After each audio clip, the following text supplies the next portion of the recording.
All right, this is the second half of lecture to 5.3, solving equations. I got my class here, so I'm actually teaching this class right now. So if you want to go in and join me for this video lecture, you can go back and reference these example problems as we go through. All right, so we got 2 sine squared x plus 3 cosine x minus 3. And right off the bat, I have some issues with this because algebraically speaking, this would have been like 2y squared plus 3x minus 3 equals 0. And man, that one's hard because I only got one equation. I guess I could use some type of system of equations because it has an x and a y. But I don't really have a great method of solving a one equation, two variable system. I could probably come up with some a set of solutions that maybe works, but just for like looking at it, an x and a y and it's quadratic and I'm gonna back that off. So what you really want to do on problems like this is you want to try to see if you can use those trig rules off that trig cheat sheet. So you should have that out to maybe manipulate it around. And really the manipulation in chapter 5.2, the manipulation of all of those things up there. Oops, I'm on the wrong one here. The manipulation of all of those trig functions, it's really helpful for this one. So for instance, I look here and I see sine squared. And sine squared is a Pythagorean identity one. So I'm going to write 2 and then I'm going to write a parentheses here. And I'm going to put plus 3 cosine x minus 3 equals 0. And I'm going to put something in that parentheses. And that thing I'm going to put in there, well, what is sine squared off of your cheat sheet? Well, I think it's 1 minus cosine squared, right? Yes, 1 minus cosine squared is sine squared. So I'm going to change this to 1 minus cosine squared x.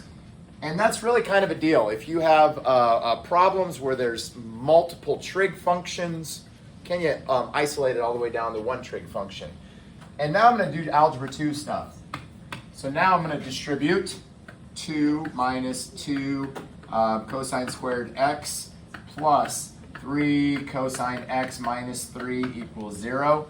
I mean, basically, it's algebra 2 now. I distributed that through there.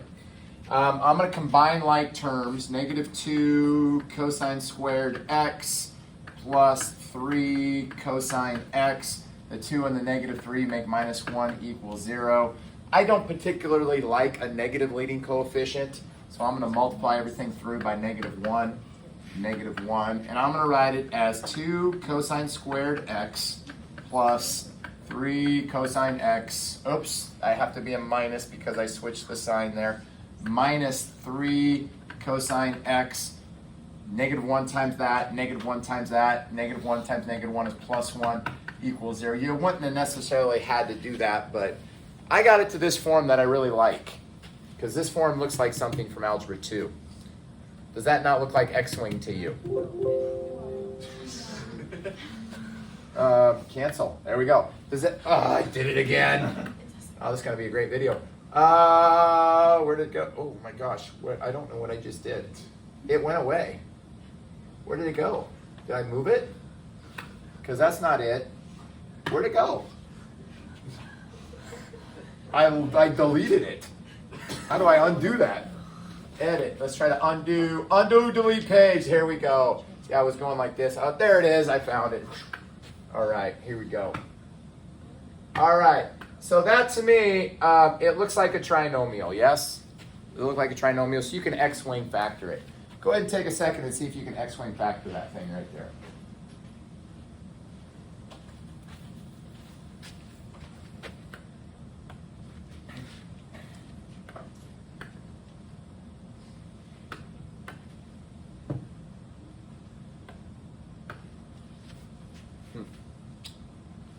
Plus 1, I can use minus 1 and minus 1 to get me my negative 3 in the middle term. I think that's right. Negative 2 and negative 1 is negative 3. I got negative 3 in the middle term. There's how it would have factored up here.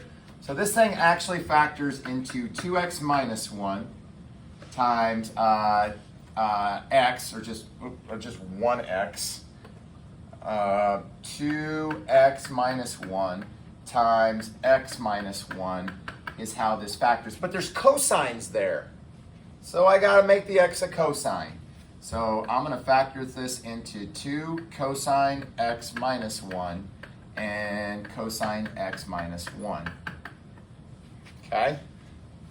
So the process here.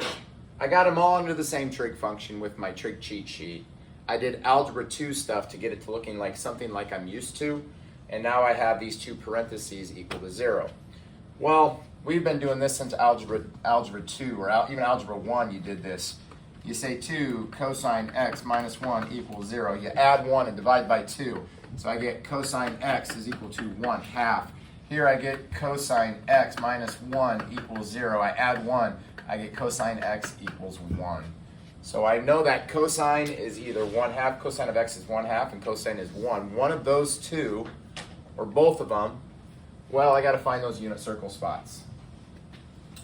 All right, if you're good at unit circle spots, well, you could just do it in your head, or you could use that little mini cheat sheet. If you're not so good, well, maybe you have the unit circle out in front of you. I hope you know it by now, but I'm not dumb. I know we probably all don't have it just completely ingrained in our memory. Although it has been your phone, homepage for a while now. So maybe you've just seen it. Maybe you see it in your sleep like now that I do. All right, sine is y, cosine is x. Where's the x value? 1/2. Yep. I think its x value is 1/2 at 6 years. It goes 1/2 root 3 over 2. So this ordered pair up here is 1/2 comma root 3 over 2. So there's one spot. I'm going to write it as pi over 3. And then I think the other spot would be down here, down in there. And that ordered pair is 1/2 negative root 3 over 2. And that would be 1 pi over 3, 2 pi over 3, 3 pi over 3, 4 pi over 3. Ooh, that one's at 5 pi over 3. Okay? Well, any number of rotations will also work. I can get the pi over 3. I could add on an entire rotation and I could get another one. I could add on an entire rotation and get another one. I could add on multiples of a full rotation. So pi over 3 plus 2 pi n and 5 pi over 3 plus 2 pi n. And I'm not going to morph those together because they're not 180 degrees apart. That takes care of that one. Cosine is 1/2 at any pi over 3 multiple or any 5 pi over 3 multiple. All right, where's cosine 1 at? 0. At 0 times y, cosine is the x. The x value is 0 here, because that is the ordered pair. Nope, that's the ordered pair 1 comma 0. So sine, okay, we got 1 there. And then over here, that's the ordered pair negative 1 comma 0. So that one doesn't work. So it's right here. Sine of y, cosine is the x value, 1, 0, that is right. Okay, so I could put 0 plus 2 pi n, or I could just put 2 pi n on that, and I would have all of my answers right like that. Okay, great. We're just chugging along. And again, if none of this made sense to you, you'll want to go back to that other video and hopefully get some of that knowledge from the other video. All right, I got this sheet right here. I have changed it a little bit from what was originally downloaded, but it's the same type of problems. There are some problems that ask you if x is a solution. It says same and that verify that x is a solution. There should be a couple of these at least on that Canvas quiz. So I'm going to do this, and anytime you want to verify something in the solution, all you got to do is take it and you got to plug it in.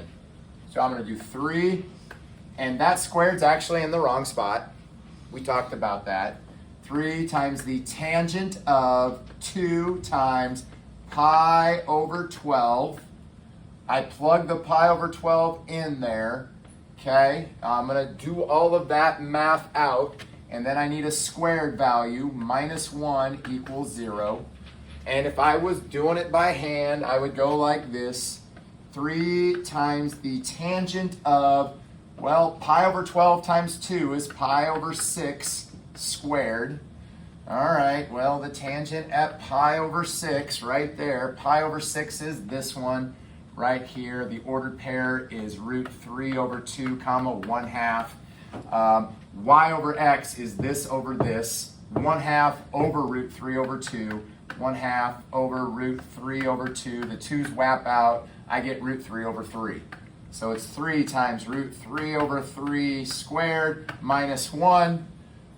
Root 3 over 3 squared is 3/9. 3/9 times 3 is 1. I get 1 minus 1. I get 0. And I did that super fast because why don't you just plug it in your calculator and see if it equals 0? Right? I mean, I got all the values here.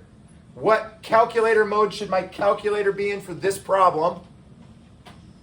And that's in radians. I should be in radians. So you can either do all the trig math and you can be pretty with it and whap out denominators and rationalize it and be able to square this easily in your head because you've done it 1,000 times. Or just see if this equals 0. Why don't you do this one and then why don't you do that one on the calculator, those two ways, real quick, and we'll see if we get 0 for those. I did. I got 0. I got the first one to work. I hope it works on our calculator or I did something wrong. Yes. Did it not work? Yes. You will have to probably, on the calculator, you're probably going to have to type it in like this one with the squared outside the tangent squared. Remember, that little squared, it actually isn't in the right place. It actually should be outside the parentheses, but mathematicians are weird with some of their notation stuff. Was anybody able to do this on their calculator and did it come out to be 0? Okay. I don't know. I'm guessing that this one didn't come out to be 0. I don't know that for sure. I'm just guessing because if I was making out a note sheet like this, I'd probably put one that did work and one that didn't work. I'm not even sure. So 3 times the tangent of 2 times 5 pi over 3. And then I'd want the squared there, minus 1. Did anybody get a value for that? 8. You got 8. 8 minus 1 does not equal 0. 7 does not equal 0. So that one is, B is not a solution. B, not a solution. So I guess your choices here, if you're trying to verify it, you can actually do all the trig work, or you can make sure your calculator's in radians and know how to plug it in, and really just let your calculator analyze if it is a solution. All right, now, the last section that I'm going to go over are called multiple angle formula problems. Senior high band can be excused now. You all get that? Senior high band can be excused now. It's super important. You all can get up and leave this video right now if you want. Go to senior high band. Here we go. Woohoo! All right, now, here we go. We're got to have fun things on those videos. Let's go. We got this problem right here, and there's something in this spot that usually doesn't exist there. We got 3t there. It's usually a theta. So this is a multiple angle formula thing. There's something here. And whenever you put something like 3, look at that, 3t, or it might be 2t. Here, down here, it's x over 2. If there's something in there abnormal, not just a variable, you're going to solve it out for the variable first, and then you're going to add in that multiple thing at the end. So I'm going to transform this into 2 cosine theta minus 1 equals 0. Forget about the 3t for a second and put a theta in there. And let's go do the math. Plus 1. 2 cosine theta equals 1. Divide by 2, divide by 2. Cosine theta equals 1/2. Didn't we just do that one? Was it the previous page 1 cosine theta equals whatever? Okay, so cosine theta equals 1/2. I'm going to go find those values here. And then I'm going to, all right, put 0 and 2. Oh, it says solve from 0 to 2 pi. Cosine is 1/2. We just did that. Here and here, that ordered pair is 1/2 comma down root 3 over 2. That ordered pair here is 1/2 comma up root 3 over 2. And I am at pi over 3 plus 2 pi n. And I'm at 5 pi over 3 plus 2 pi n. That was identical to what we just did. Nothing different. Now here comes the quirky part. There's actually 2 quirky things here. That's not a theta, that's a 3t. Right? I know where cosine of this value equals 1/2 that, but that theta are really a 3t. So now I go and I take my 2 answers and I set them equal to whatever's in that yellow spot. So I'm going to set them equal to 3t. What would you do to get t by itself? You divide by 3, right? Or Can I multiply by 1/3? Are you guys good with that? I'm going to multiply by 1/3. I'm going to multiply by 1/3. That t value should equal 1/3 times pi over 3 is pi over 9. And 1/3 times 2 pi over n is 2 pi n over 3. I took that third and I distributed it through the parentheses. So my t value is actually pi over 9 plus 2 pi n over 3. Solve it out with a theta. Set whatever's equal to that spot equal to what your answer is. I'm going to do the same thing down here. Equals 3t. And I put 1/3 here, and I put 1/3 here because I want the t by itself. My t value here is actually 5 pi over 9. 5 pi over 9 plus 2 pi n divided by 3, or 2 pi n over 3 is what will go into that spot. That was quirky thing number 1. Here's quirky thing number 2. Yoink, yoink. The answer's pi over 9 and 5 pi over 9. Why did I take the 2 pi n over 3 out? Does anybody know?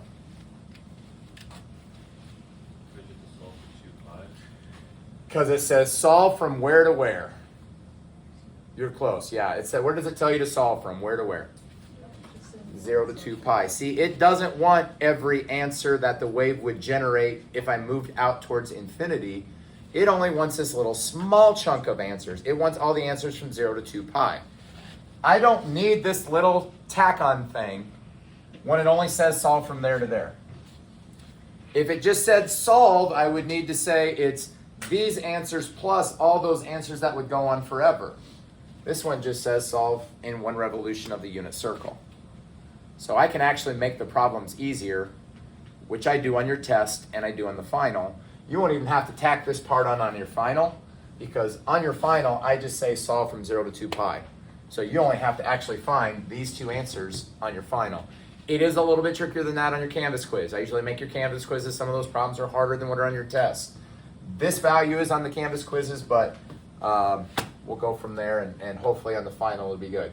All right, this one says solve from 0 to 360. I see that problem up there. Right away, I know I'm probably answering not in radians, but I'm going to answer in degrees.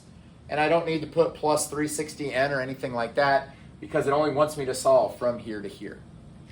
Let's try that now. I'm going to give you guys, I'm going to set you up for success now. You guys need to try this. Don't just sit there. I got a multiple thing in this spot. I'm going to solve 3 tangent theta plus 3 equals 0. I don't want that x over 2 there right now. I want a theta there right now. You guys move the 3, divide by 3, figure out where tangent is that value on the unit circle. You should be able to do that right now. I have a little countdown on my little timer here. I'm going to give you a couple minutes to do that.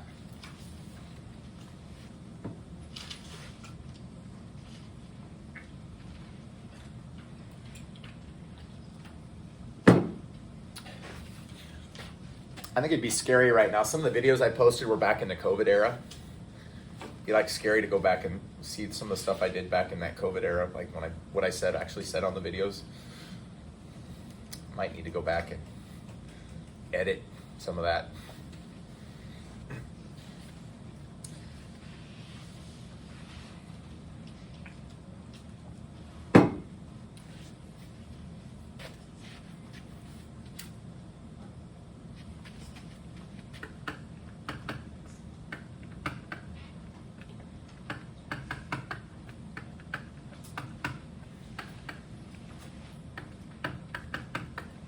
I know that my angle value, my tangent theta value is -1.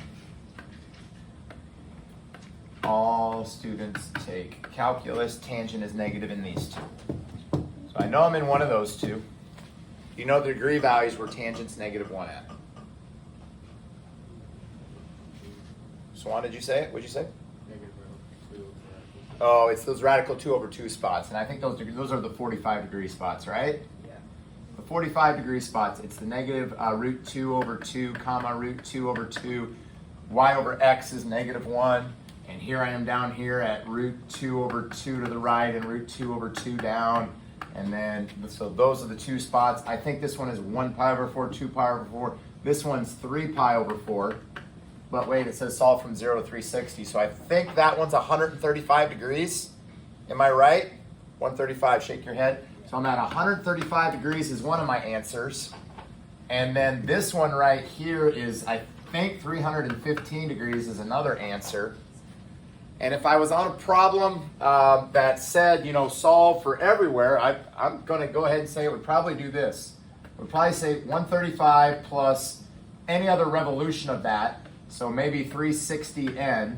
And this one would say probably 315 plus 360n. But I bet they would morph these two together because they're 180 degrees apart. I bet they would morph these two into, and if you don't know what I'm talking about, you didn't watch the other video, they would morph these two into 135 degrees plus 180n is what they would morph them into. But I don't even need that because it says solve from 0 to 360. So I could, this is just, if you were on that problem, I could just ixnay these out. I could get rid of those. Okay? I don't need those. I'm going to leave them up there for just a second because I need to solve for when x over 2 is equal to that. See, I have an x over 2 in that spot. I don't just have an x in that spot. So I take both values. I'm going to take this value, 135 plus 360n, and that equals x over 2. This spot equals my two answers. That spot equals those two answers. So I'm going to multiply by 2, and my answer should be 135 times 2, I think, is 270, plus, if I multiply that part by 2, I would get 720n. Again, I don't even need that part. 270 is an answer. And then I'm going to do this one over here, x over 2.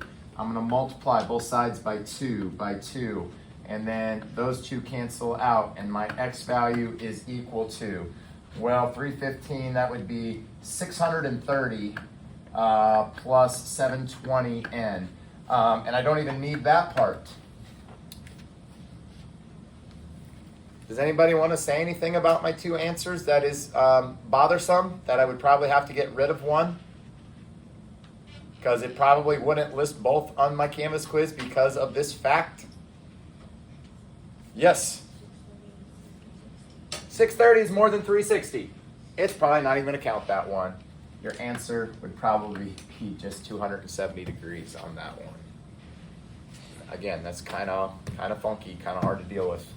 I'm going to have to help you on some of these homework problems. I know that. All right, this is the last one. This one says, again, solve from 0 to 2 pi.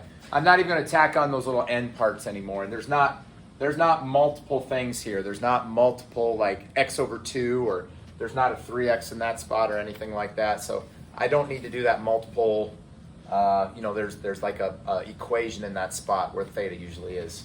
But I do notice they're all different trig functions, and that bothers me. So what I'm going to do is I'm going to try to mush them all down into one trig function. So I see a tangent, I see a cosine, I see a sine. This is the chapter 5.2 stuff where I'm going to actually put things together. All right, so here we go. Let's do some stuff. Let's go cosine x plus sine x. Tangent is sine x all over cosine x equals 2. Cosine was cosine, sine was sine. I converted tangent to sine over cosine. Let's smush the fractions together. I'm going to go ahead and put cosine x over 1 right now, plus sine times sine is sine squared x all over cosine x equals 2. So smushed those two fractions together. Man, it sure would be nice if I could have those fractions go together. Sure would be nice if I had common denominators. I don't have common denominators. I'm going to create a common denominator by multiplying by cosine x over cosine x. That's like my clever one to create those two common denominators down there. So I'll do that now. So that'll be cosine squared x all over, and my common denominator will be the cosine x. That is the common denominator down there between those two, and that's cosine squared plus sine squared. plus sine squared x equals 2. And poof, what do you know? The best rule out there. What is it, Peter? Pythagorean identity. Sine squared plus cosine squared is 1. So I have 1 over cosine x equals 2.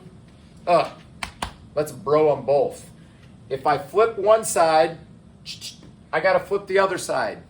So I'm going to put 2 over 1. I'm going to use, I'm not actually going to co-bro it. I kind of shouldn't have said that. I'm not actually going to co-bro it. I'm going to do flip. And there's a rule that says, hey, as long as I don't have any weird zeros in spots, I can flip both sets of fractions upside down. And 1 over cosine flipped is cosine over 1. And 2 over 1 flipped is 1/2. So I'm looking for the spots where cosine is 1/2. Well, I think this is the third time we've done this today. Cosine is 1/2 here, and cosine is 1/2 here in those two spots. So cosine would have been 1/2 at pi over 3, and cosine would have been 1/2 at 5 pi over 3. I think it just said solve from 0 to 2 pi. I don't have any other spots where cosine is 1/2. So my answers from 0 to 2 pi are pi over 3 and 5 pi over 3.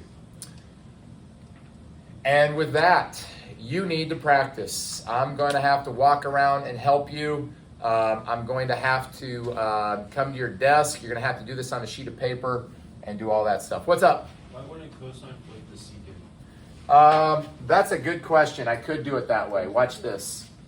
I'm going to go here. It's 1 over cosine, right? Equals 2. So if I pushed him up to the top, it would be where is secant x equal to 2? If I pushed him up to the top, right? So secant x is 2, which means cosine x would still be 1/2. I just over here, what I just did was I just flipped both at the same time. This way, I actually only flipped one. I pushed it up to the top. You could really think about it either way if you wanted to. All right, that's it.